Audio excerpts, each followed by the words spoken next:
occurring in consciousness itself. All those things depend upon the individual's experience, how he experiences the world. So Husserl has given much importance to self-experience, sense experience, and he says that the natural world of natural objects can be reduced to sense experience. But sense experience,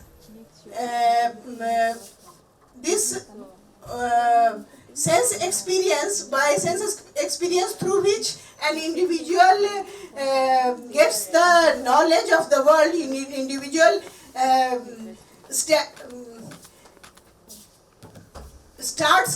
gets the contact of the world,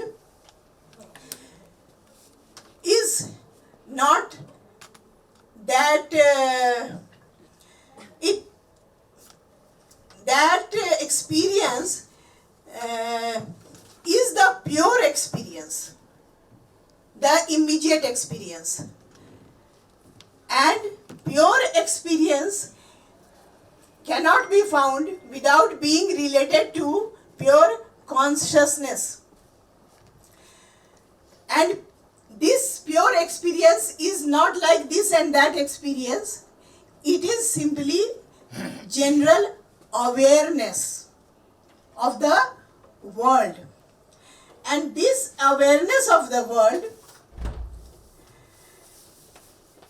of which the individual gets aware, is that world is one and same.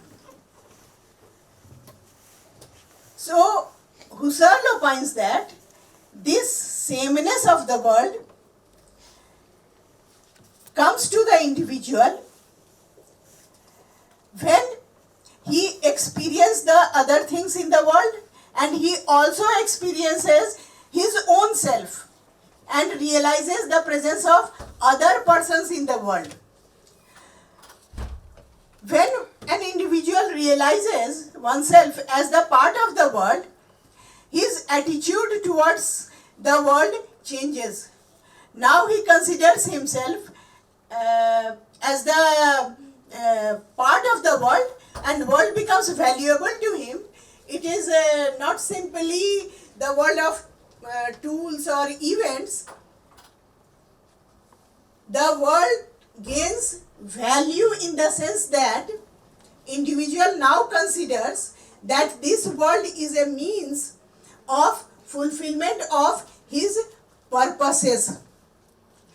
And through this attitude, he looks upon the other persons also in the world, and whom he considers that these persons may be also valuable for him for the fulfillment of his preferences, and that's why he starts considering those persons as strangers or relatives or friends or foes, like that. Now, this world, which the individual, as I said, that this world is one and same, and this is indubitable. How is it established? It is established through the individual experience that when one wants to express a statement regarding the world, it depends upon the original experience of the individual towards the world. And it means that this physical world, natural world, provides the individual a ground for predications of it. And these predications vary as per the experiences of individuals. But this world is common for all. This commonness of the world establishes that although all the predications regarding world can be doubted, but the idea of world itself is indubitable. It is one and same in spite of variations in the predications as per the sense experience of individuals. Now, individuals are free to doubt all the predications, but it is when this freedom is applied, freedom to doubt the predications is applied to the context of world, it leads to bracketing of the world. And bracketing of the world doesn't mean any sort of negation of the world, nor does it mean any sort of transformation of the world. It simply means transformation or modification of one's attitude towards the world. World is put into suspension for now. Suspension means it is not being used. The question is, does there remain anything after suspending or bracketing the natural world?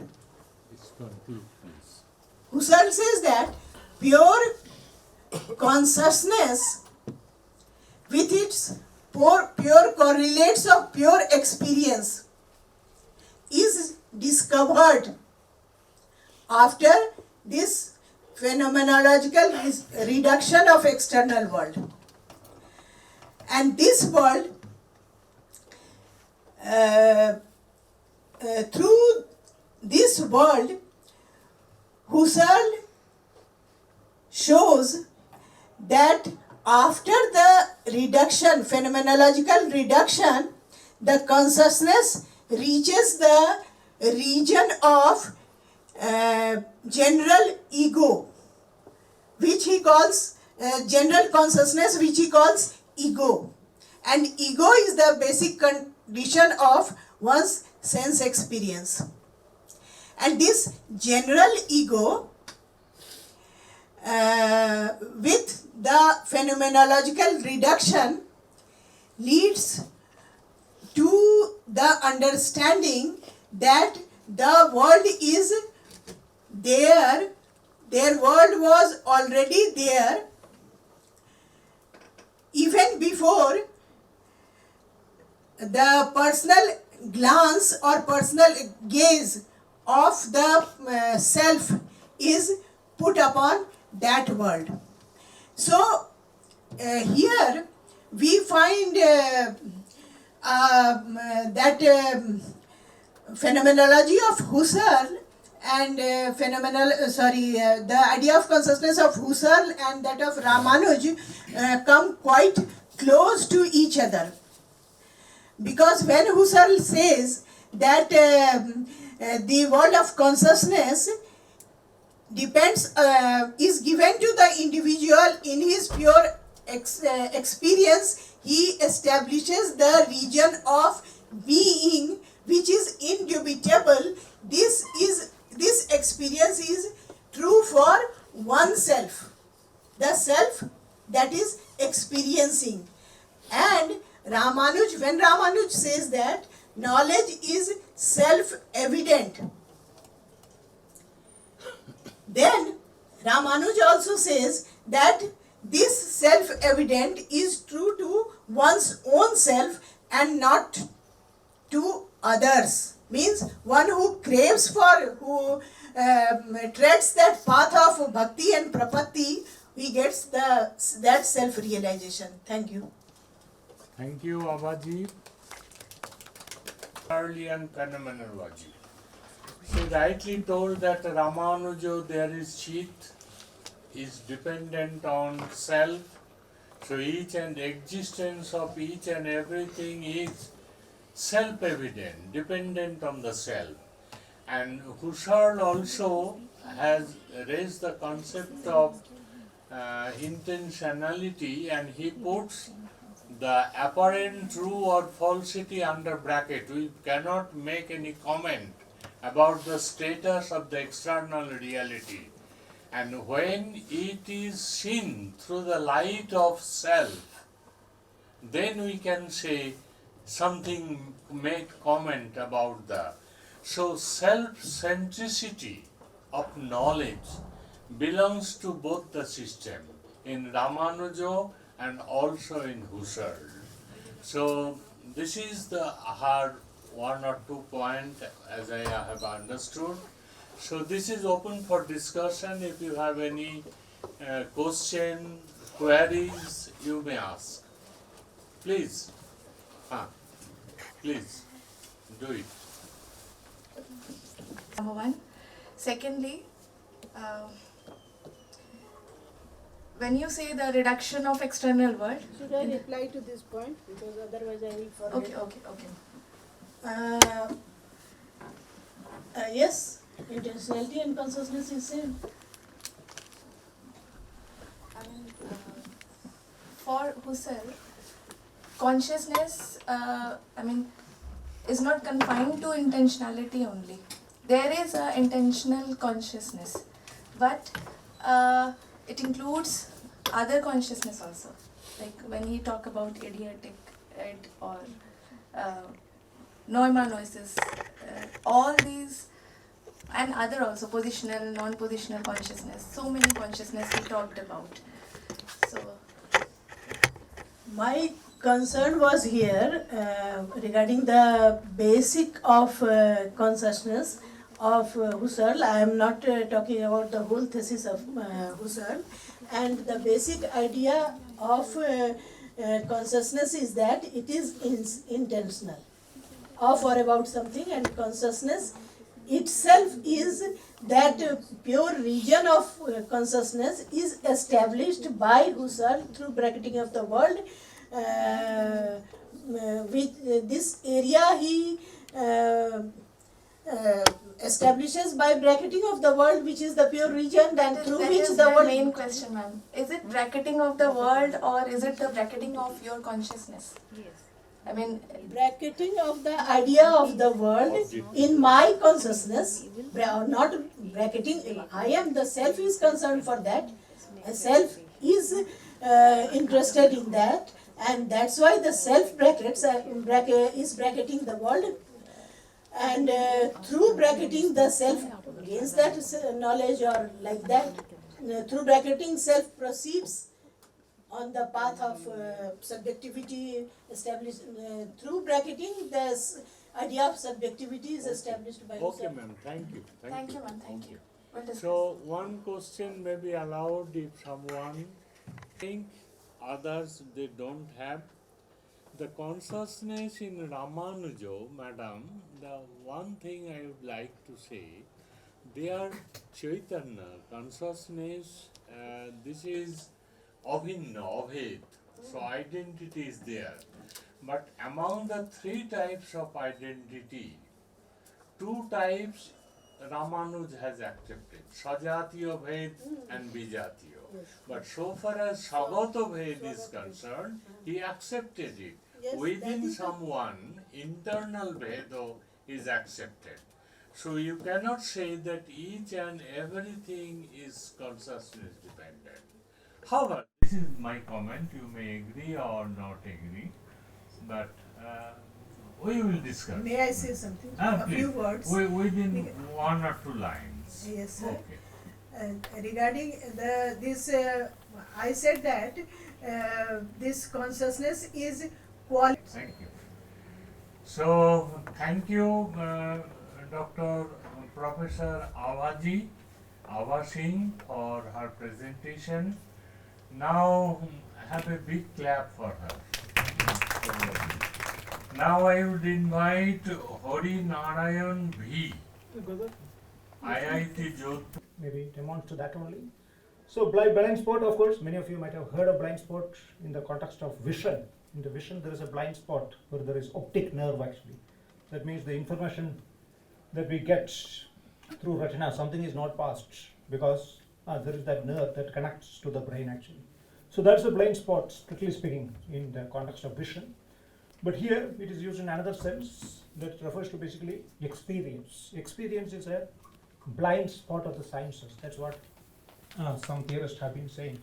In fact, this theme has gained currency maybe in the last 10 or 15 years only. I mean, there are a couple of books have come. That is on the one side. And on the other side, you can see a resurgence in the interest in fields like cosmopsychism, panpsychism, in the mainstream academia even. For example, even journals like Journal of Consciousness Studies, they publish papers on cosmopsychism. Or even the Monist had a special issue on cosmopsychism and Indian philosophy. So the mainstream academia has started taking seriously, and many of you might have heard of people like Miriam Bahati or Bernard Kastrup, who are all very, very strong exponents of cosmopsychist or idealist view from the camp of cognitive science or science in general. So what I try to find out or to investigate or just to speculate is that there is a connection between these two things actually. On the one hand, a growing realization that there is a blind spot in science. When we say it is in science, it is part of the scientific culture or the scientific materialism, common culture that is the offshoot of the scientific enterprise. There is a blind spot in that, and the parallel resurgence of interest that we see in cosmopsychism. There can be a connection between these two. That's what I'm trying to argue actually. So there is a blind spot in understanding reality. Modern perspectives often overlook the role of experience with the knowledge that we have. It happens because abstract entities are prioritized over lived experience. One example that is often given is thermodynamic temperature is treated as more real than the experience of being hot or cold. That is what is fundamental. Whatever we talk about temperature, whatever that basically arises out of that. But the mathematical abstractions are treated as primary or fundamental in a typical scientific materialist world view. Saying that the corollary, the offshoot of that view is that whatever you call experience, that is subjective, that is epiphenomenal, that is derivative. It's only a derivative sideshow. That is a way to dismiss it, because reality is out there. It is abstract mathematical reality. The rest all just comes. It doesn't play any very serious role actually. It's just a sideshow only. So I'm sure most of you would have understood the implications of this worldview. The bifurcation between, we will come to that actually, bifurcation between humans and nature, or what we call looking at the cosmos as something that is hostile. Cosmos is hostile. So we need to create our own meaning. So our whole culture in a sense is built upon such a worldview actually. We need to create our own meaning. Whole talk about progress, development, all this become so important because it is for us humans to create meaning. The universe is otherwise, cosmos is otherwise hostile to us. So those worldviews arise out of the blind spot actually. So in Husserl has discussed here, I don't know much about Husserl, but only this quotation, surreptitious substitution of mathematical abstractions into the fundamental reality. So what happens is that, people like Husserl and many others have pointed out, what happens is that a tool or method is treated as a description of actual phenomena. It's only a tool. Mathematical abstraction is only a tool that scientists employ. The whole talk is not against the method. Method is important. People like Whitehead has also pointed out repeatedly actually. The method of abstraction is important. Without that, science cannot work.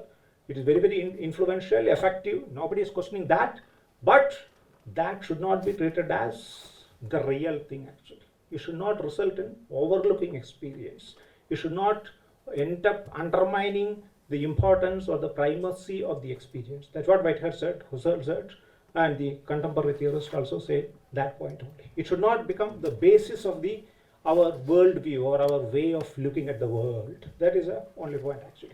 So direct experience is the blind spot before the split between the knower and the known. Sometimes we had talked about pure consciousness, pure awareness and all these things, where we do not make a distinction between the knower and the known, or the subject and the object. That is the place where the blind spot lies. That is what we fail at realizing the existence of that realm as a result of this worldview or the blind spot metaphysics actually.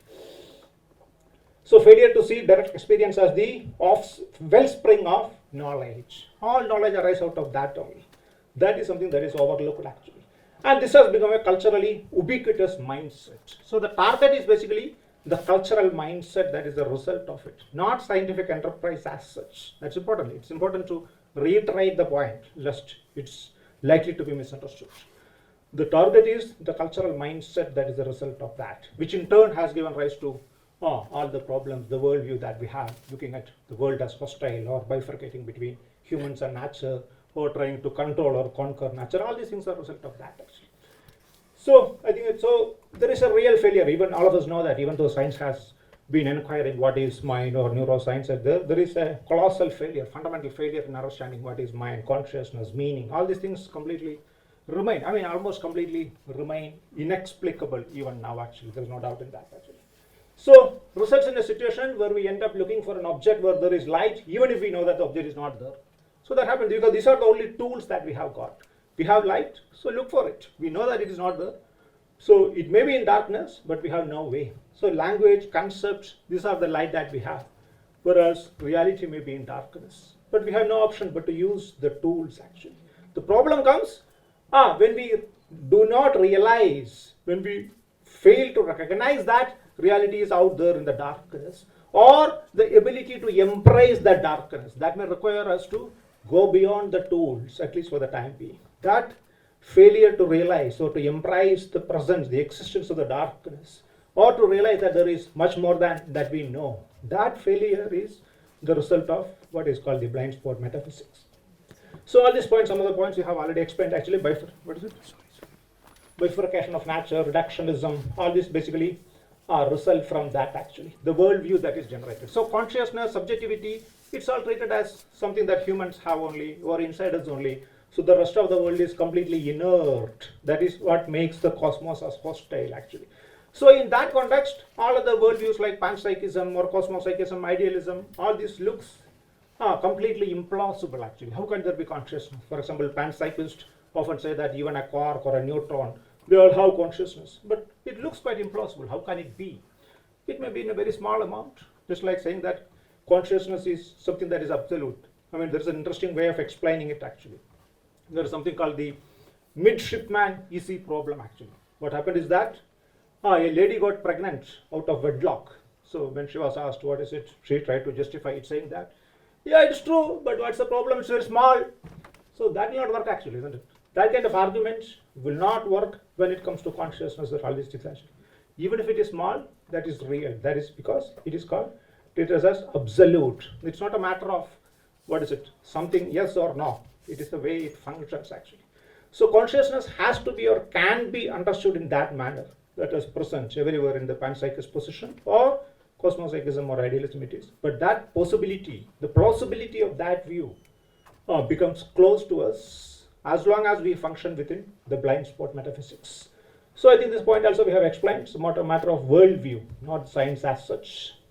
So we may have a lot of objective knowledge of world, but we fail to realize, understand ourselves as knowers, because the sharp split that we end up making between knower and the know. Yeah, go ahead. So primacy of consciousness, that is argued by some other philosophers of science and all these people actually. So amnesia, basically it's a matter of amnesia, forgetting what experience is.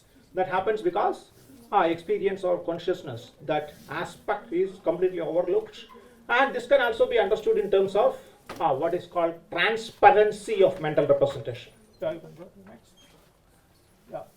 So transparency is basically a matter of our inability to see mental representations as representations only. We end up thinking that that's a reality.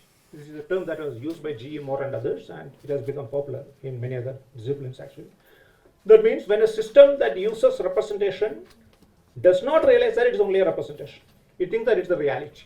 So that's what happens when we elevate or reify abstractions into reality. We do not treat them as simple representations or models. Or somebody said that we are all models only, or we are all maps, not the territory.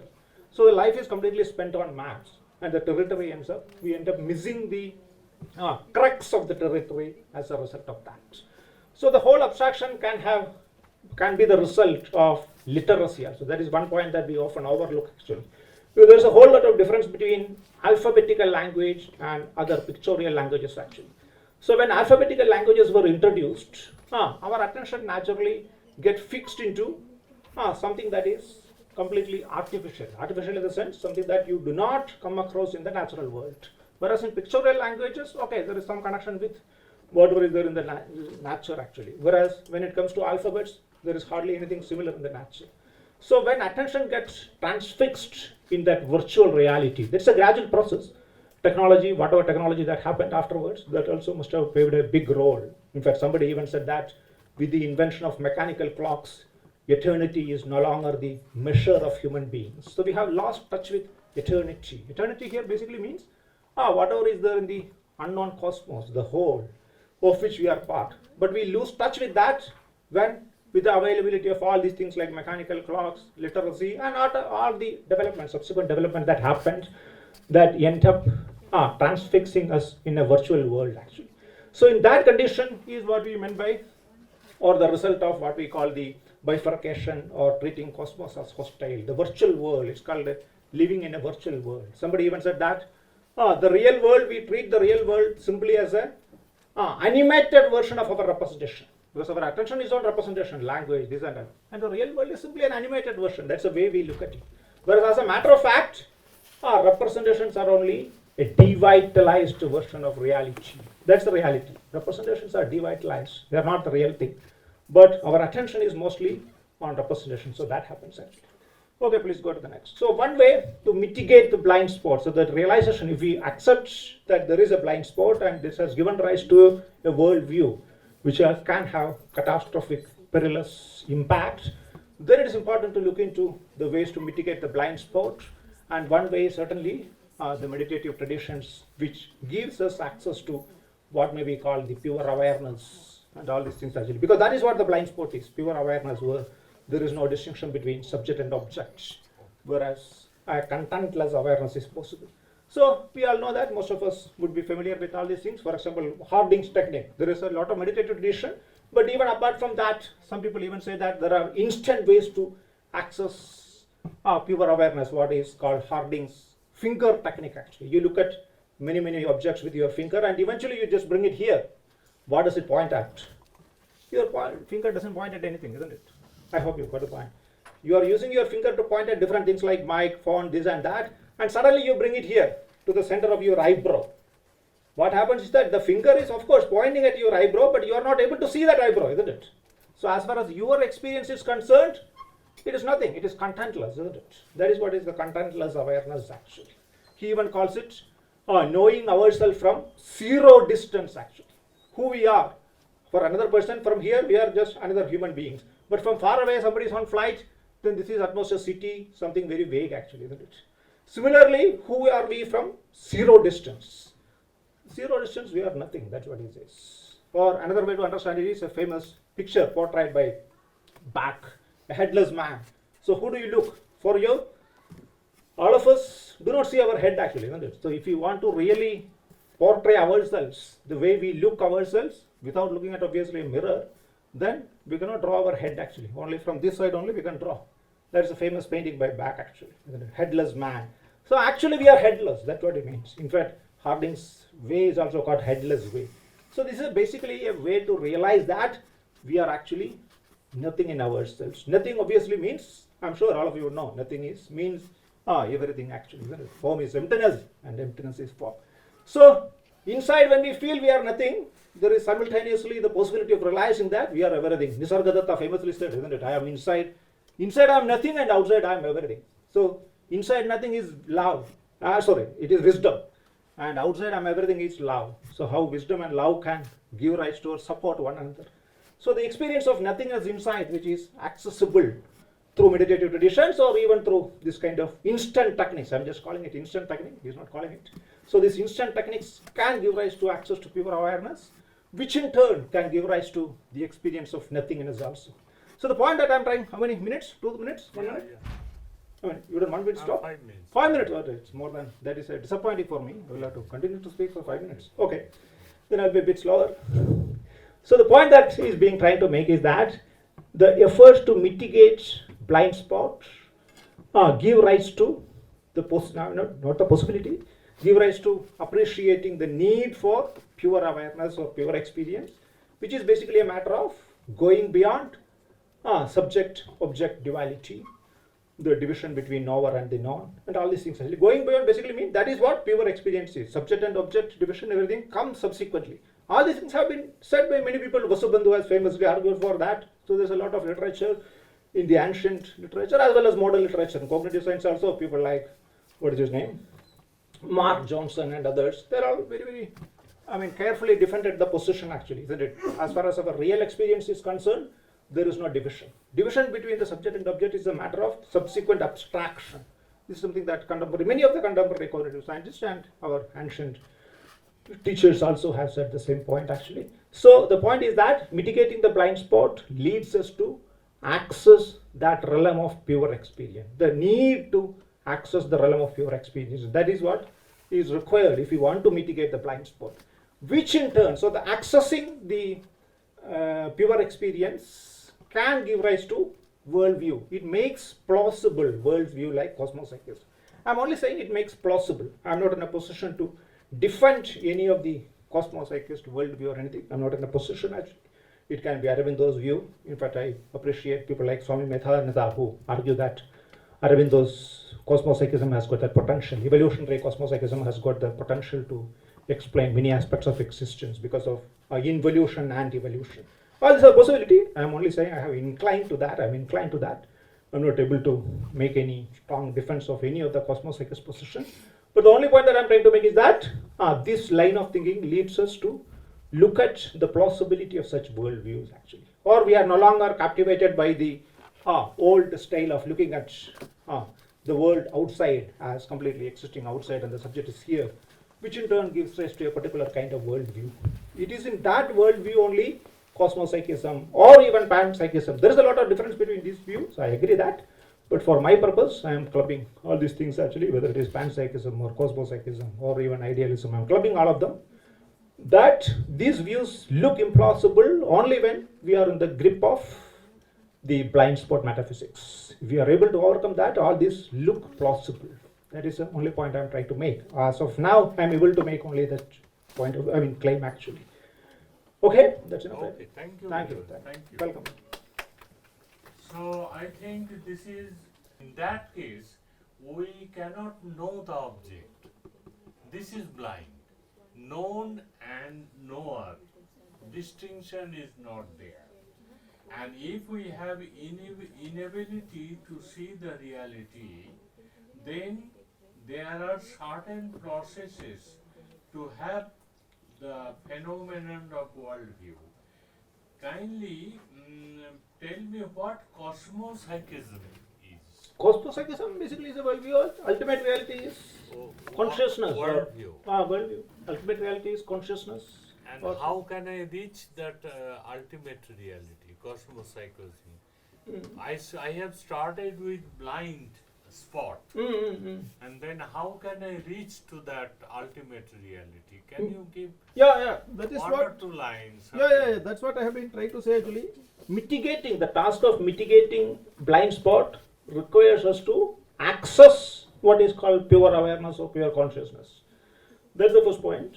And if we are able to access pure awareness or pure consciousness, views like cosmopsychism are no longer implausible. That's all I'm saying. They are no longer implausible. Prima facie, we cannot reject it. We will no longer be flippantly dismissive of such worldviews. That's all I'm saying. That is my position actually. That is the only position I can have. So that's a kind of a change in my view also. Yeah, please. Can you relate it to modern Vedanta? Definitely, it is related to Vedanta. For example, that's why I refer to Aurobindo. What is the blind spot in Vedanta? And how can you refer it? Blind spot in Vedanta?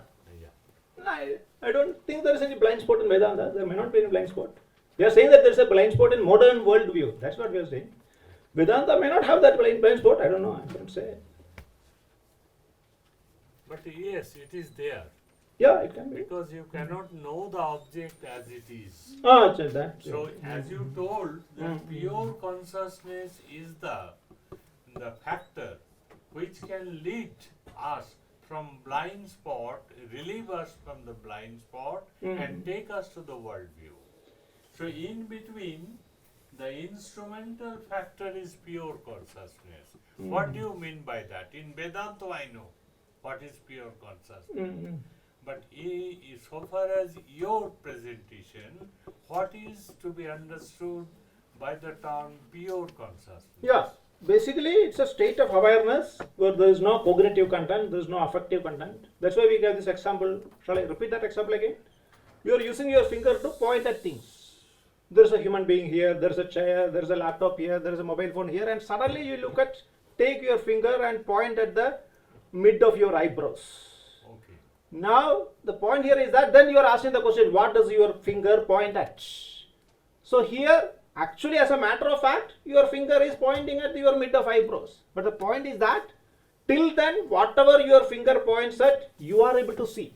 So that is there in your content, mobile, laptop, madam sitting, sir sitting. These are all parts of your content. But when it is taken like this, the eyebrow is not something you see actually. So when you ask the question, what is it that the finger points out? It is nothing actually. Because you are not seeing anything.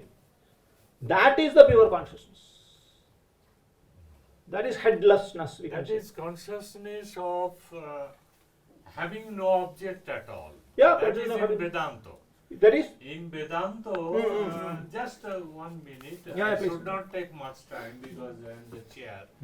So in Vedanta there are two types of cognition. One is called Savishayaka, having some content. And so far as the pure consciousness is concerned, it is called Avishayaka Gyan. obviously. A cognition having no object at all.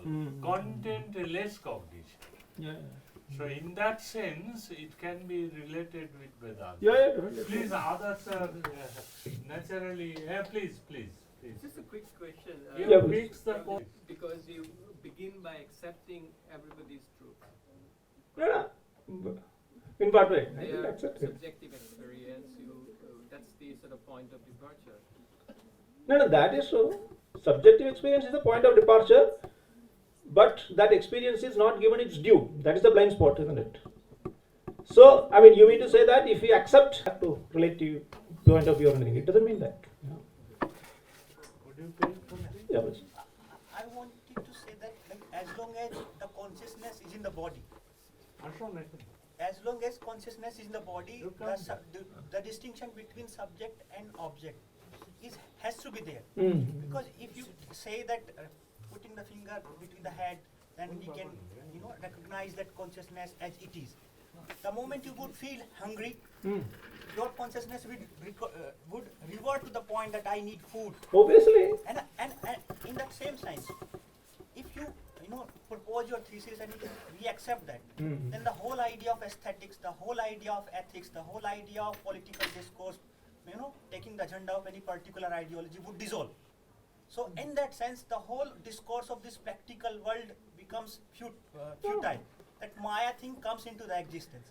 So that is why I think your thesis is highly problematic for the existence of this world. When we talk about accessing pure awareness or the instant technique, obviously it doesn't mean that you have to be in that state 24/7. Obviously that's not the meaning. The only purpose of stating that is that there is a realm which we can access, but we are oblivious to it because of what is called the blind spot metaphysics. We are oblivious to that realm. We miss it. That's why we gave the example, what is it, mechanical clock. We lose touch with eternity. All these things are said to regain. So can we regain that depth actually? That is the only point I'm making. Obviously 24/7 you cannot be in objectless consciousness, isn't it? Obviously you cannot. That's not the point also. But that depth we can regain and we need to regain. That's the only point. That in turn can change our worldview. Worldview basically changing means this bifurcation. Humans and nature or looking at cosmos as hostile. All these ingrained worldviews can be challenged. That is the only thing. I don't think it doesn't mean. Please. So, thank you, Professor Hari. Yeah, thank you. So can we accept imagination and emotions as the blind spot, according to your thesis? Because they are also tools and there is no bifurcation of object and subject consciousness when we talk about imagination and emotions. I'm not very sure actually whether imagination and emotion can be treated as. They are also tools of consciousness, because you are talking about Husserl's philosophy, and in phenomenology and existentialism, they are taken as the tools for knowledge. And when you are talking about blind spot consciousness, I think we can take imagination and emotions in the same category. It's possible. Yeah, I'm not in a position we to. can connect. Yeah, it's some remarks. Yeah, thank you. Thank you, sir. So what do you mean by transparency? No, transparency basically means the way G. Moore used it. Basically, system using representation doesn't know that it is a representation. Just like you look out through that window and you see an object there outside, a tree outside, you don't see the window, you only see the tree. But window is actually there, isn't it? So window is transparent in that sense. That may not be the ordinary understanding of the word transparency, but this is the technically that is used in that sense. G. Moore used it, and nowadays people like Thomas Metzinger, they all used it in that sense only. Here, how is it relevant? And here transparency is relevant because of the transparency of the representation only we end up treating abstractions as real. So the culture, the worldview in which abstractions are treated as real arises out of transparency of representation. That is what the point. Obstruction is due to blind spot or something. No, reification of abstraction. Reification of abstractions is related to blind spot. Can be due to blind spot. That's what I mean. Abstractions or obstruction? Abstraction. Oh, not abstraction, obstruction. Obstruction. Object, making of objects. Ah. I was hearing abstraction. He uses the beautiful word diaphanous Diaphanous. in even refutation of idealism. Okay, refutation. More larger. So please Sir, I just have two things to ask. use mic. It's not working. It's okay. I will try to make it. I will try to talk with a shout. Just loud. Yeah, please. Not a shout, but loud. Okay, just want to ask that when you are talking about nothingness, you said about nothingness, then you just try to relate with Buddhism like emptiness is form, form is emptiness. Because I'm a Buddhist student, I'm doing my research in Buddhism. So like when we are learning Buddhism, we just try to differentiate between nothingness and emptiness. So you are just trying to connect with the nothingness and emptiness. So what is your concept of nothingness? And secondly is when you are in a deep sleep, we don't have any object or something we can see. So do you think that in that condition there's a consciousness, and is it a pure awareness or something? Yeah, with that, I mean, you mean to say that there's a distinction between nothingness and emptiness in Buddhism? What's your concept of And I'm not sure. I'm not sure what is the distinction between nothingness and emptiness in Buddhism. I might have used it interchangeably. But you try to relate it. You You know- just try to make a connection between them. You just don't like when form is emptiness, emptiness is form. You just try to, you said this. Like, and I said that. yeah. that's But how is it related to nothingness and emptiness? You told that nothingness, then after that, within my second, you just said like form is emptiness. And so basically, I might have interchangeably used the word nothingness and emptiness, isn't it? Yeah, I might have interchangeably used it, but there can be a difference. I'm aware of the difference. There can be a difference. I accept it. So as far as my purpose is concerned, they can be the same. That's all I meant actually. With regard to the second question, whether sleep is a matter of pure awareness, yeah, it can be. It can be treated as a matter of pure awareness. Yeah, I mean, as far as this purpose is concerned, purpose of the present line of thinking is concerned, even sleep can amount to pure awareness. Yeah, I mean. Please, Sukolanna. So if you look at pure awareness, the pure awareness in deep sleep is not the same as pure awareness that a meditator experiences. So what is the difference there? The difference is that you are awake, isn't it? So obviously you are awake during meditators' pure awareness, the awakeness quality is there, isn't it? So Jagrata Sushupti, I think Ramana Maharshi only says that, isn't it? Jagrata Sushupti. So that difference is there. Yeah, you're right. Jagrata Sushupti.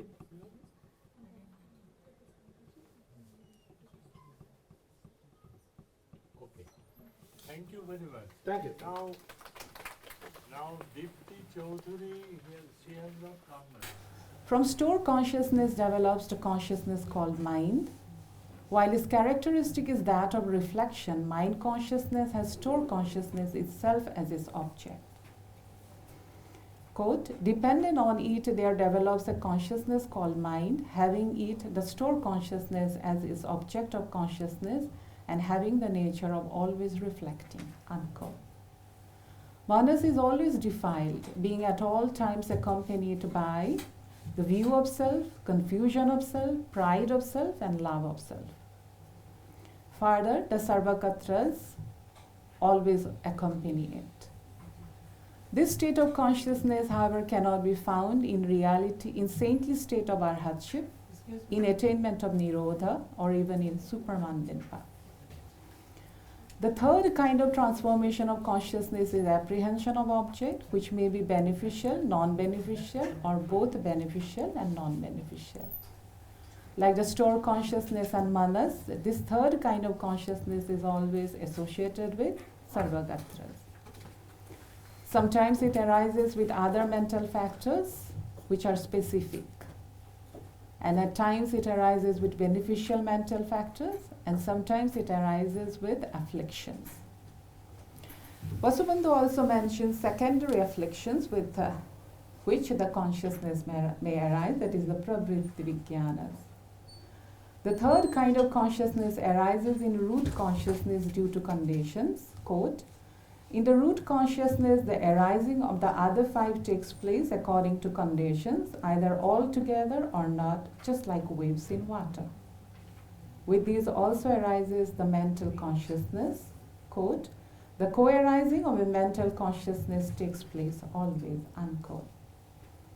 However, these consciousnesses do not emerge in cases of attainment, torpor, fainting, and in a state without chitta.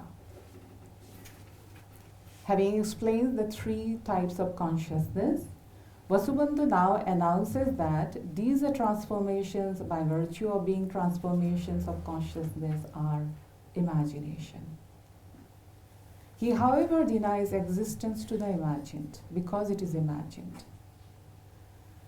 Though Vasubandhu accepts act of imagination, he denies existence to what is produced of the imagination, the imagined. Quote, this transformation of consciousness is an imagination, and as it is imagined, it does not exist, unquote. He also says that everything is the very act of imagination, cognition only. Quote, so everything is cognition, vijñapti only, unquote. Now he explains how these imaginations come within the swabhavas. Vasubandhu calls the store consciousness as well as reflection and object apprehension, the interdependent own being, as imagination depends on imagined. The imagined, which has no existence, is identified with the constructed, that is kalpita.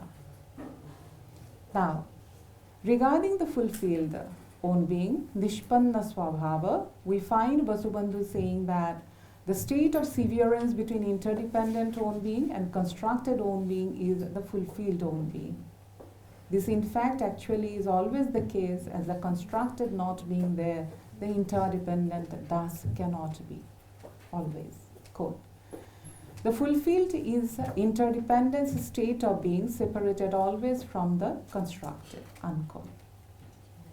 The fulfilled thus being absence of interdependent, which is imagination, can also be said to be absence of the very act of cognition.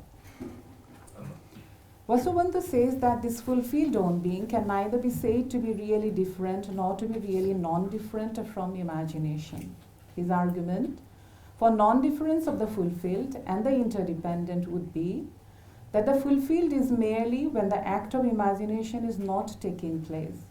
And in truth, imagination is not, as imagined never being where imagination cannot be.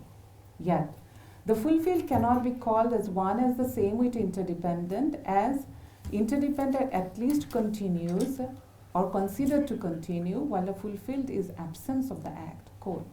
So it is to be spoken of as neither exactly different nor non-different from interdependent, just like the impermanence, etc., for when one is not, the other is, unquote. Thus, each of the own being can be seen as having reference to imagination.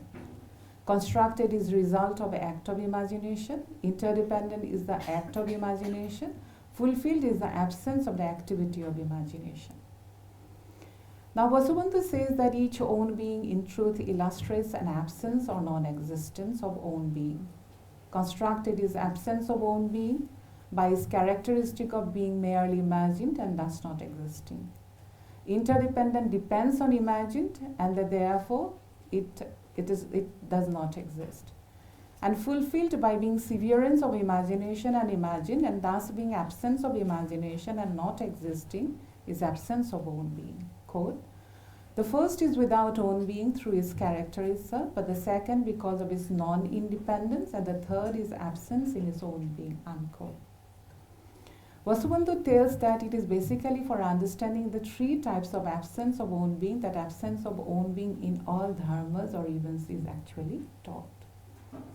But for Vasubandhu, it is the fulfilled who goes by the name of suchness, tathata. The constructed or the imagined never existing, Vasubandhu, as has been seen, claims that all that is the act of imagination.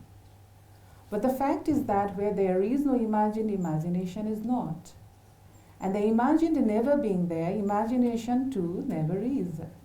This is the fulfilled, which is called suchness, because of the very reason of this being always actually the case, imagination is never ever there. Quote, it is the ultimate truth of all events, and so it is suchness, tathata too, since it is just so all the time. Unquote. The fulfilled, in fact, is what goes by the name of vigyapti matrata, just cognition only. This is so because imagination is what Vasubandhu calls by the name of vigyapti matra. The fulfilled being absence of this vigyapti matrata, that is, vigyapti matra in reality that never is vigyapti matrata, just cognition only. Quote, it is just cognition only, vigyapti matrata. Unquote. Now for Vasubandhu, knowledge is when consciousness is situated in vigyapti matrata, that is, in absence or non-existence of cognition only, and thus being non-apprehension. Vasubandhu calls this state as supermundane knowledge. Quote, when consciousness does not apprehend any object of consciousness, it is situated in consciousness only, for with the non-being of an object apprehended, there is no apprehension of it. It is without chitta, without apprehension, and it is supermundane knowledge. Unquote. It is understandable that in the knowledge of vigyapti matrata, or in the knowledge that there is no cognition, neither self nor events can remain. This is the reason why he calls them as metaphors. Quote, the metaphors of self and events which develop in so many different ways take place in the transformation of consciousness. Unquote. The self and events being false, duality does not stay. This is the reason why Vasubandhu says that it is only in supermundane knowing, that is in knowing vigyapti matrata, where self and events become false, that duality ends and not otherwise. Quote, as long as consciousness is not situated within cognition only vigyapti matrata, the residues of a dual apprehension will not come to an end. Unquote. Vasubandhu draws our attention to the fact that duality disappears only in knowing of just cognition only and does not fade away in realization of cognition only. This is so because in realization of cognition only, though there is no apprehension of object external to mind, there is still apprehension of object in the form of cognition only. Quote, and even so with the consciousness, all this is cognition only, because this also involves an apprehension, for whatever makes something stop in front of it is not situated in this only. Unquote. Knowledge, thus for Vasubandhu, is not apprehension, but the state where consciousness no more apprehends an object. Though Vasubandhu describes knowledge in the positive language of consciousness being situated in just cognition only, knowledge in true sense being knowledge of absence, or of that which has no existence, is a non-apprehension. It is this knowledge which is described as the inconceivable, beneficial, the ground which is not subject to affliction, bliss, and dharmavadi. Quote, it is the inconceivable, beneficial, constant ground, not liable to affliction, bliss, and the liberation body, called the dharma body of the sage. Unquote. Thank you.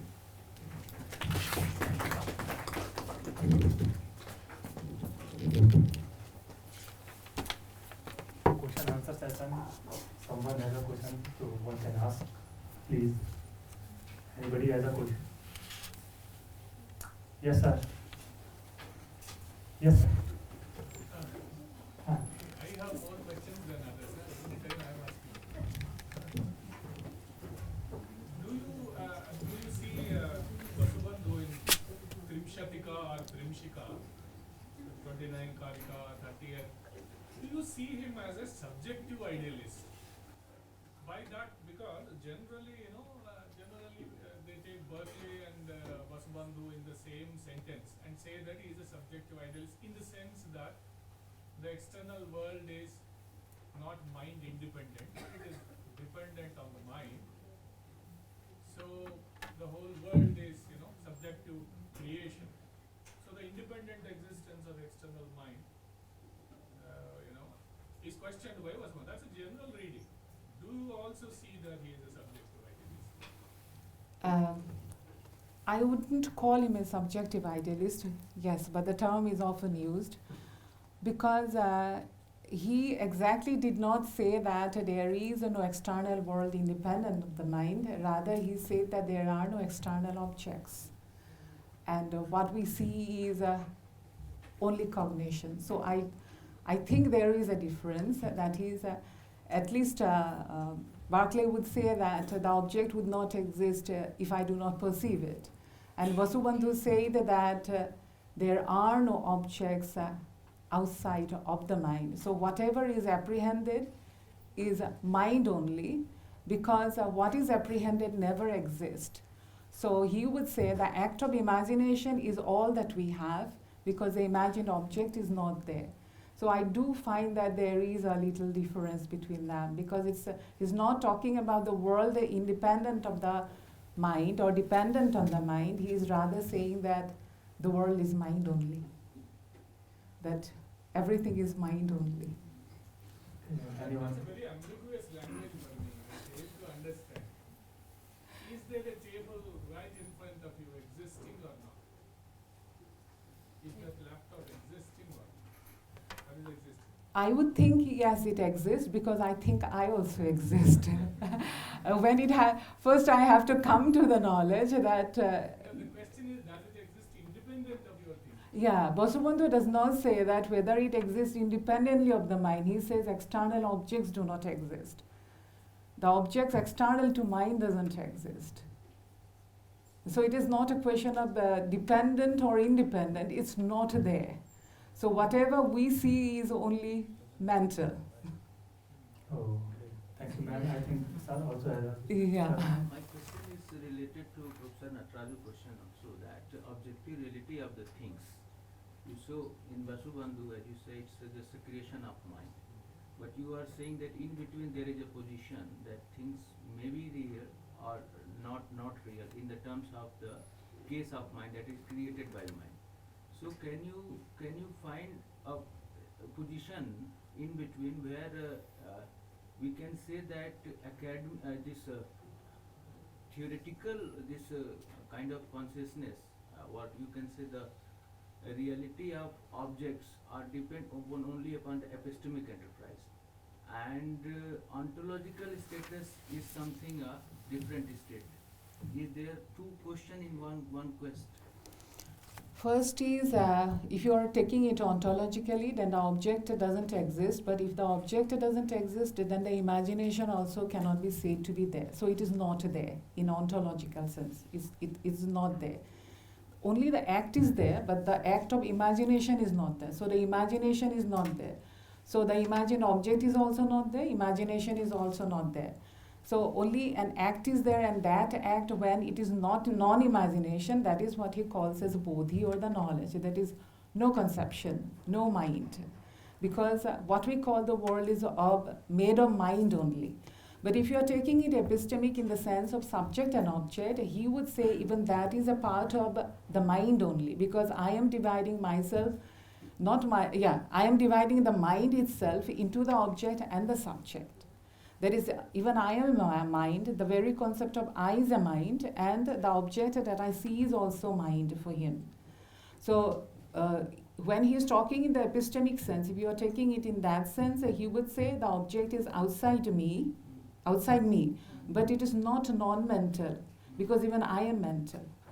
So subject is also mental, ontological status, that is the subject is also mental, and the object is also mental. So everything is within the mind only, the whole entire world.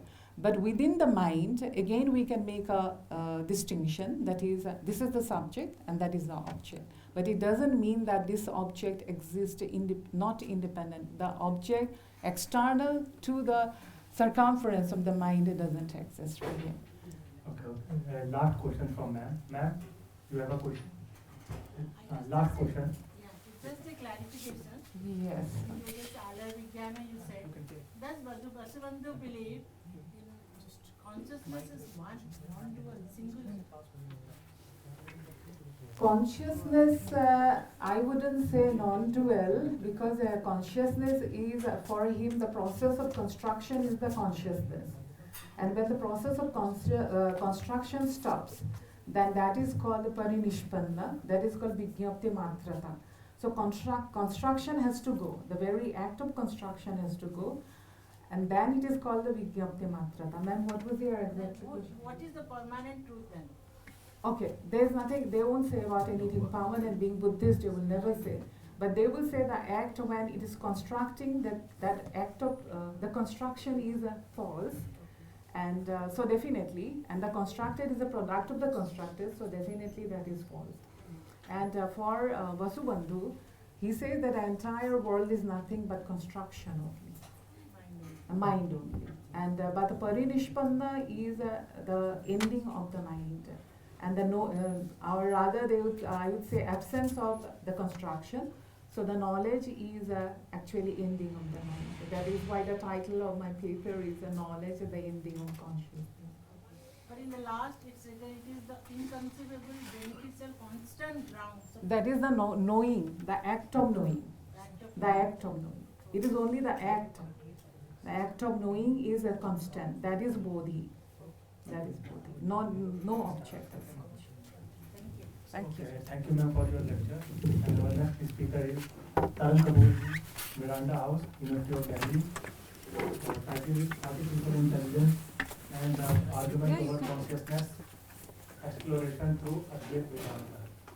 Dhankhar.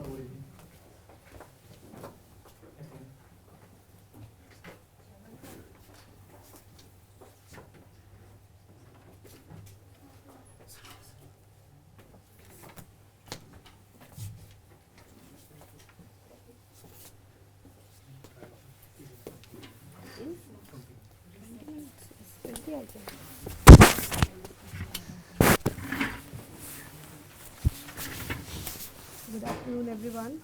Am I audible?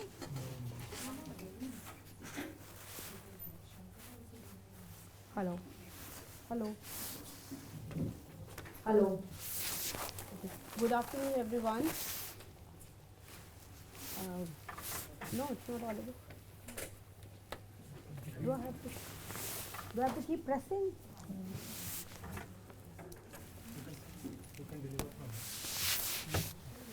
Good afternoon, everyone.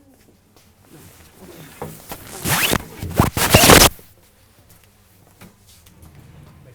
It's better standing, no? You can command the people. Yeah, that's true. Thank you. Good, that's not working. There's not a mistake. Okay. Good afternoon, everyone. I am Dr. Tarun Kapoor, as already raised by the philosophers. In this context, it is imperative to inquire into the nature of consciousness. The present paper launches a fresh investigation into pertinent questions like what is consciousness, what is the nature of agency, what are the requirements for consciousness, can agency be biological or artificial, can AI systems become or act conscious, among others. We certainly find insights into the contemporary work in philosophy of mind, in particular by David Chalmers, whose focus is on hard problem of consciousness, where he specifies limitation of reductionist theories and also the dualist theories in understanding the mind. The problem can be traced in the modern Western philosophy through Descartesian mind-body dualism, of course. Unlike the Cartesian dualism, which asserts, I think, therefore I am, Advaita Vedanta maintains, you are, therefore you are able to think. It is one's consciousness that illumines thought, and the mind essentially belongs to the world of matter. So let us start by raising a few questions like robots, for example, can stimulate cognition like pattern recognition, problem solving at small levels, among others, but certainly whether they reflect inner subjective world or not is consciousness exclusive to biological organisms or not are questions we will like to get answers to. Or even complicated system can possibly generate what kind of problems for consciousness in terms of inner and hard consciousness. Can consciousness simultaneously emerge in systems? Is autonomy required for consciousness? Can AI systems become conscious without free will? Certainly we'll like to say no to these few deliberations. All of us would rightly argue that autonomy and free will are prerequisites for consciousness. So when we look at the Western philosophy in the modern times through Cartesian dualism, when we say what is the mind and how does the mind relate to the body, how we know that other people have minds and how the mind can cause physical events, we see answers going into these directions. Number one is substance dualism, which argues that mind is something that can exist independently of the body. The view that mind and body are distinct, with the non-physical mind affecting the physical body and the body affecting the mind. And then we can also analyze and explain mind in the second way, which is not a thing at all. In other terms, like a behavior. So behavioralism talks about this, or functionalism is a thesis, or neurological processes like identity theory and eliminative materialisms. Functionalism says what matters is a function and not the materiality of it. So all mental states can then be reduced to functional states and functional roles, which can be multiply realized. But then the question is, if an artificial system performs a function, even if it lacks the biological apparatus or the body to perform it, can we say that only a performance of a function can give us the idea of agency? Thus, mind is not a thing, but argues that there is something about the mind that cannot be analyzed in these other terms, like the property dualist said that it can be analyzed either in this property or through that property. So in consciousness studies today, the central issue is the hard problem of consciousness. Chalmers in The Conscious Mind argues that no explanation of consciousness is purely physical, which is purely physical in nature, is good enough. So the basic idea was that the physical explanations are great at explaining behavior, but that ultimately these explanations only explain behavior. So physical explanations are always a matter of objective structure and dynamics, and all that they explain is further objective structure and other dynamics. This is perfect for solving easy problems, but he says when it comes to the hard problem, which is, we'll see in a while, is explained in terms of qualia, the explanations somewhere fail us. So explanations must end somewhere, like Wittgenstein said. So Chalmers further argues that if one can't explain consciousness in terms of existing fundamental properties and existing fundamental physical laws. And there are several other proposals to hard problem of consciousness. I'll not go into the detail, but they are emergentism. Then there's another proposal of panpsychism, of which Chalmers himself is an advocate, that all things have mind or mind-like quality. That's the panpsychist view.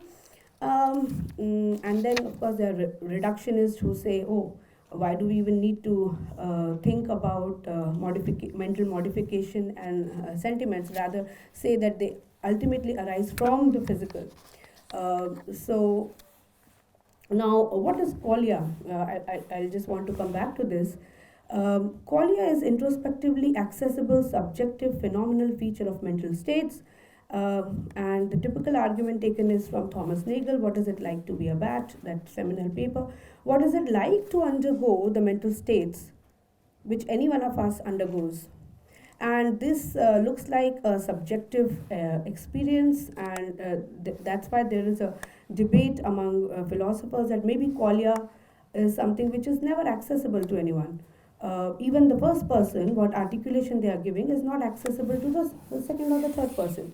So Chalmers has defined consciousness as a sort of multi-track inner movie capturing how my life seems from the first person point of view. So here goes the subjectivity.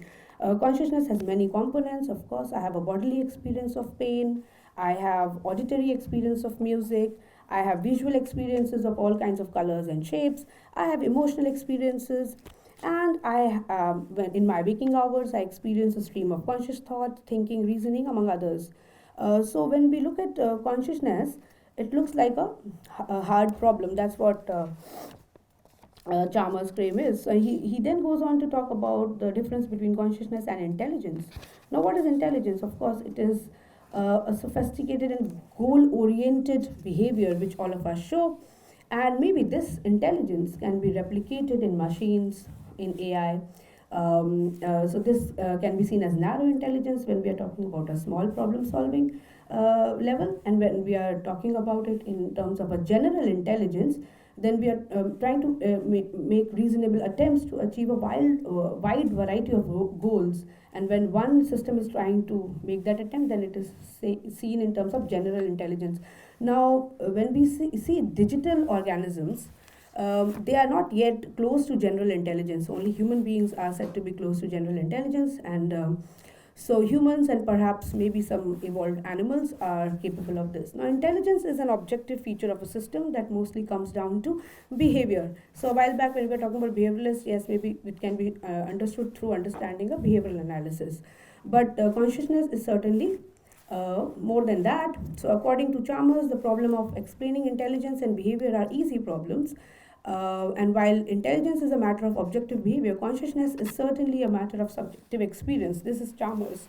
You might not agree with this, and even I don't, that, oh, how can you make something just a subject, consciousness, something as complicated a concept of consciousness, a subjective experience. But however, I do not agree with this understanding, and then we can talk about it when we come to Advaita. Now, Thomas Nagel has famously defined consciousness as what is it like to be a system. Like what is it like to be a bat? Only bat will know what is it like to be a bat. So Chalmers thinks this is wrong to think about consciousness as something so simple. In fact, it is complicated. At the top of hierarchy of intelligence, consciousness is sitting. So some think it requires a complex form of self consciousness as an awareness of one's inner voice or belonging to oneself. And yes, when we look at it from Advaita Vedanta, we will certainly be able to understand this idea of how belonging to oneself is understood. Even simple conscious states such as seeing red or feeling pain raise the hard problem of consciousness. So when my visual system processes stimulus in a way that leads me to identify it as red, why do I have a conscious experience of redness? And then again, the question, why is there something it is like to see red? And how do I explain it? So the objective methods which can be used to explain this can easily work on easy problems, but they don't seem to work on understanding the inner understanding or inner experience of consciousness. So Advaita Vedanta invites us, I come to the second part of the paper, invites us to a radical turn away from any objects of consciousness towards consciousness itself. So now the concentration is in Vedanta not on the what are the objects of consciousness. Rather, we move to towards understanding the nature of consciousness itself. So what is coming and going into the content part is not our concentration. What does that mean? This question, if we try to open up more on this question, does that mean attending instead of objects of external world to the inner going on of one's conscious mind, to the succession of the mental pictures, sensations, thoughts, impulses, etc., that may be possible to find in our meticulous experience of our experience? So the introspection part. Fashering argues that Advaita Vedanta does not mean this when it talks about analysis of the internal.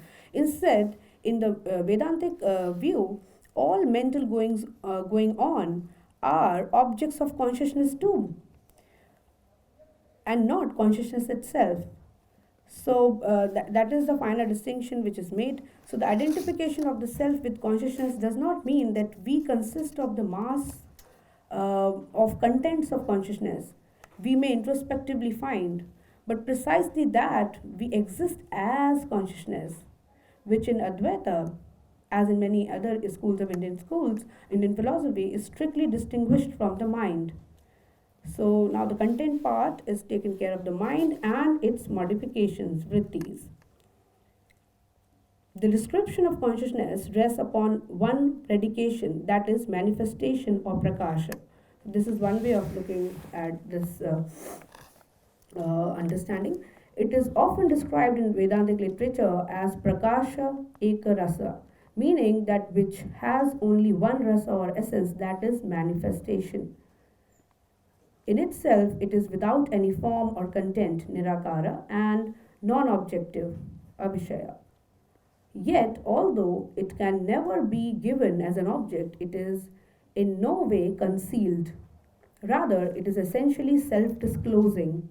Its very being is its own revealedness without any subject-object difference. Consciousness functions within ourselves as sakshi or witness, in the sense of a passive, uninvolved observer to our mental states, and thereby simultaneously of their objects. Witness, of course, not in the sense of an entity that observes, but as the mere taking place of witnessing itself. It is passive insofar as all activity lies on the sides of vrittis, while the term sakshi refers to the mere happenings of their immediate manifestness or presentness, which is not itself an activity and does not add anything to the content of what is being manifested. Hence, Advaita strictly distinguishes between mental states and consciousness, the former being objects of consciousness too, even if quite special ones, and not consciousness itself. While the vrittis are characterized by distinguishable forms of contents, consciousness is form or contentless. Its only essence is prakasha. It is the principle of manifestation. But the question is, does it make much sense to distinguish between mental states and consciousness as if they were two different things? Are not our experiential mental states precisely states of consciousness? And these questions have been raised by many scholars. To quote Ram Prasad, the Atman is not the self of individuated consciousness. It is simply the consciousness itself that does the taking of itself as an individual. Consciousness is the presence for me of whatever I am conscious of. When the Advaitin characterizes the nature of consciousness as prakasha or sakshi, they mean that it consists in nothing but the taking place of presence of whatever comes to manifestation in it, without being itself some particular content that presents itself to us. Its only function, like that of light, is to show the object on which it is focused. And this pertains to external objects as well as any mental states such as emotions, thoughts, among others. So Vedanta claims that we never encounter consciousness as an object. It is as it is occasionally formulated, not this, in contrast to all the this we experience. Among all the objects in the world that are there for me and my consciousness is not to be found, it is the there-ness for me of all these objects, and this very there-ness is not a part of the world that is there for me. Slightly complicated articulation there. Objects of consciousness are distinct from cognition of it. They can vary in their relationship with cognition and can be grasped by it through the standard epistemic instruments. I am conscious is not what I am conscious of, but rather nothing but my consciousness itself. Consciousness involves its own revealedness. As Shankara rightly has put, the self is not to be established by any means of right knowledge. It is what employs any means of knowledge like perception in order to establish what is not already known. The self is the very basis of any employment of means of knowledge and is therefore established prior to them. Therefore, it cannot be refuted. We can only refute what we externally encounter, not what is our own being, for it is the very being of him who refutes it. So, in the Western philosophical discourse on philosophy of mind, when we talk of consciousness, it is predominantly conceived in terms of experiences in the sense of experiential contents, namely of phenomenological qualities or qualia, the qualities of certain mental states which seem to directly be accessible only to the subject that is in the respective states. And the problem of consciousness is understood precisely as the problem of the alleged existence of such aspects of mental states that can only be seen by the individual who is witnessing it in these states. So it is interesting to see the position of even anti-materialists to understand this debate. The anti-materialists argue that no matter how completely a brain and its functional roles are described, something has been left out always, and that's the qualia part. You won't have told me about the hurtfulness of pains, the itchiness of itches, the pangs of jealousy, or about the characteristic experience of tasting a lemon, as Jackson has formulated. So there seems to be aspects of our conscious mind that are irreducible to what is externally observable about us, and this poses a problem for physicalism. Given that the physical is the objectively accessible par excellence, this reasoning looks sound, but at the same time, it tends to obscure the basic problem. Today, there is a strong tendency among the philosophers of mind to simply equate consciousness with qualia. Oh, it is the domain of unknown and we cannot talk about it. Yet, there is clearly something not quite right about this. The itchiness of itches and the hurtfulness of pain are qualities we are conscious of. So, philosophy of mind tends to treat consciousness as if it consisted simply of the contents of consciousness, while it really is precisely consciousness of contents, the very givenness of whatever is subjectively given. And therefore, the problem of consciousness does not pertain so much to some alleged mysterious non-public objects that seem to be only visible to the respective subject, but rather to the nature of seeing itself.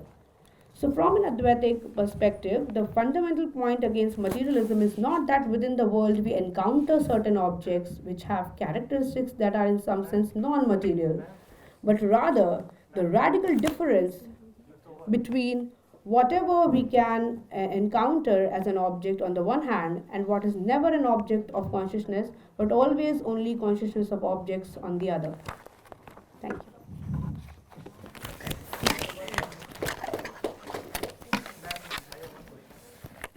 you. Did you start asking your question in between my presentation only? I was hearing you nudging and I thought, oh, I was going to end anyway. Yeah, I know. Yes, I understand completely. I read the word artificial intelligence. As per my study of artificial intelligence, that it is making the machine intelligible from the environment. He has capability grasping the environment, react according to the environment, and adaptability according to the environment. So if we go for the computer science, it has a knowledge-based system. Actually, their approach is from the periphery to center, from the outer world to the consciousness. But when we go in the philosophical, psychological side, it is from the inner to periphery. Now, it is a two different domains. Totally. It is two different domains. If we go for the artificial intelligence, computer science, it is from the periphery to the inner center side. And if we go for the Vedanta, it is from the inner side, center to the periphery.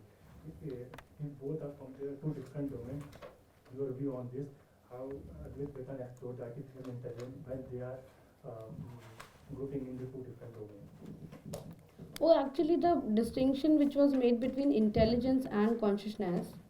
So, intelligence is one side of it, and when we see the term artificial intelligence, I think the term itself is self-explanatory.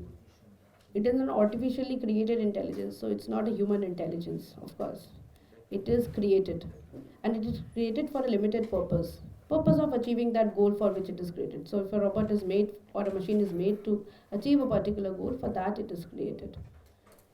And yes, of course, that's why this whole fear is there, that can consciousness be generated in artificially intelligent machines. So I think when we look at it from the point of view of this side of the tradition is invoking us in a way. I see it as that, and of course more research has to be done, and it is going on. That it is invoking us to first realize and understand that we are ourselves, and a machine probably cannot replicate our us. So we need not give the reins of our life in the hands of a machine. We are using the machine is not using us. First of all, we have to understand that. Even in the domain of social media, I mean, I don't have to start a lecture on digital detoxification and all of that. But yeah, it's as if the algorithm of the algorithmic function of the digital device which we have is so powerful for particular reasons, because it's a market strategy, of course. It is designed in such a way that it completely soaks us into that sphere and makes us behave and do things compulsively. So we have to come back to ourselves and realize that we are the conscious ones. So in that limited purpose, I thought, I don't know whether, nobody can answer this question, I think, but did I satisfy you or not? I don't know. ऐसा ही प्रश्न Yes. आया है चेतना के बारे में। जब बात करते हैं पंचकोश की, तो उससे चेतना को हम समझ सकते हैं। तो उससे पूछते हैं आचार्य शंकराचार्य की पूर्व पक्षी बनकर कि कस्य प्रधानम, पुरुष की जो प्रधानता है वो किस प्रकार से वो मेजर है, जो आपके कंसिस्टेंस थियरी को डिफरेंशिएट करेगा। इनका जो प्रश्न था कि मशीन की चेतना और जो पुरुष या आत्मा की चेतना दो में क्या है, तो उसके लिए क्या समाधान आप दे सकते हैं? इस इंटेलिजेंस से, जो आर्टिफिशियल इंटेलिजेंस है, ये कस्य प्रधानम पुरुष के चैतन्य को कैसे देख रहा है? ये देख ही नहीं रहा है। ये तो फिर इसका लेवल ये नहीं देख रहा है, उसके पास कोई पर्सपेक्टिव नहीं है। आप उसको जो दिखाना चाहेंगे वो देखेगा। So then there is not two, only one. Only one मतलब पुरुष से प्रधान वो नहीं देख रहा है ना। It's man made, that's why it's artificial intelligence. it's not the category even to be called as conscious. Yes, it should not be. Yeah, बिल्कुल। It wouldn't be, it should not be called as It should not be. Yeah, there will be, of course. If you take a strong point on this, there will be questions on this. One question. बीच में चाय का प्रबंध है क्या? यहाँ लिखा हुआ है। Yes. Hello ma'am, my name is Vivek. My question is, the concept of consciousness in Western tradition is different from the physical thing. The consciousness is mental thing in the Western tradition. As you mentioned the hard problem of consciousness, the reductionism, but in Indian context, consciousness, as Shankara is saying, consciousness is different from the mental thing and the physical thing. But in the Western tradition, consciousness is mental thing, different from physical thing. Yes. So how can you resolve these differences between the consciousness of Western tradition and consciousness in Indian tradition? You resolve. Dr. Raju wants to answer. Ma'am, please go ahead. One is created consciousness. She knows better Vedanta. No, वो बात में बात करेंगे। Don't do that. आप बोलो। आपने नहीं बोलना, मत बोलिए। Let's wind up now. 4 o'clock. We will talk. Abhaji has already come. We have carried, we will talk later.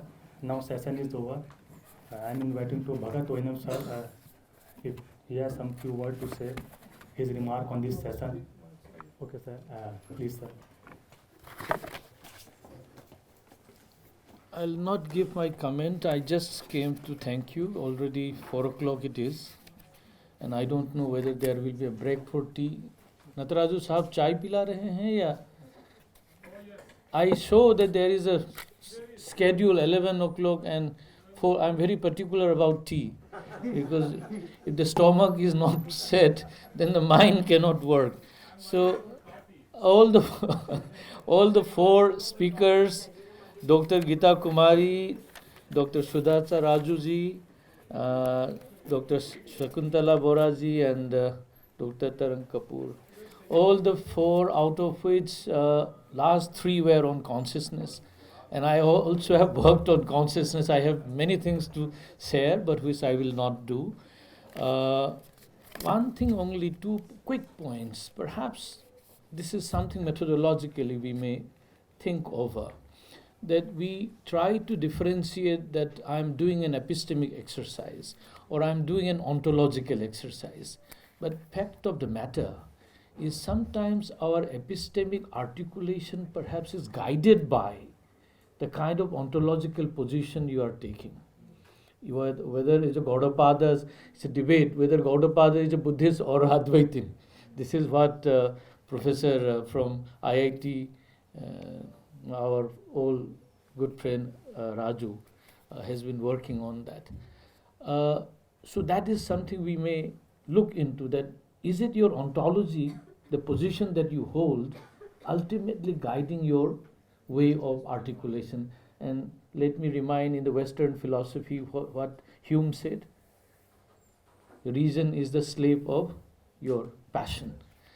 The second position I would like to draw your attention, I'm not a philologist per se, but many a times when we are talking about Sankara or Desabandhu, right, you are using the term consciousness very conveniently. Mind you, it is an English word.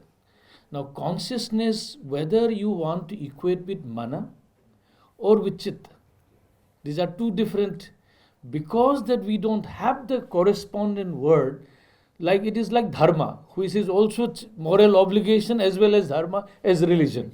And we get confused with that.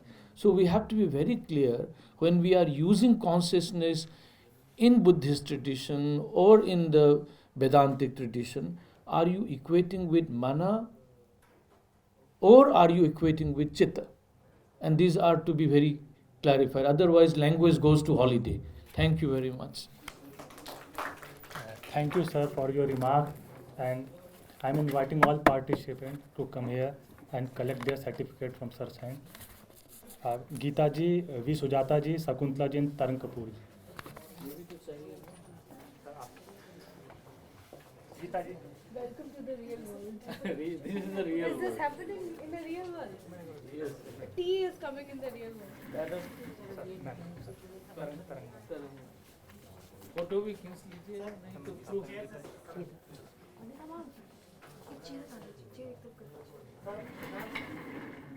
This is real objects this time. For promotion it is needed. You are in the Kalashi. Thank you.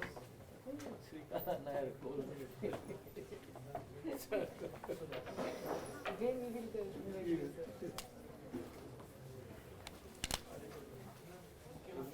More time.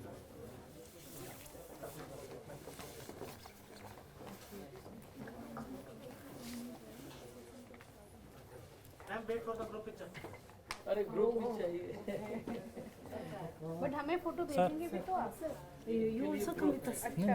हमें भी. Second session is going on in continuation. यहीं आ जाएगा. हाँ. यहीं आ जाएगा ना. Second session is going in continuation. Please be seated.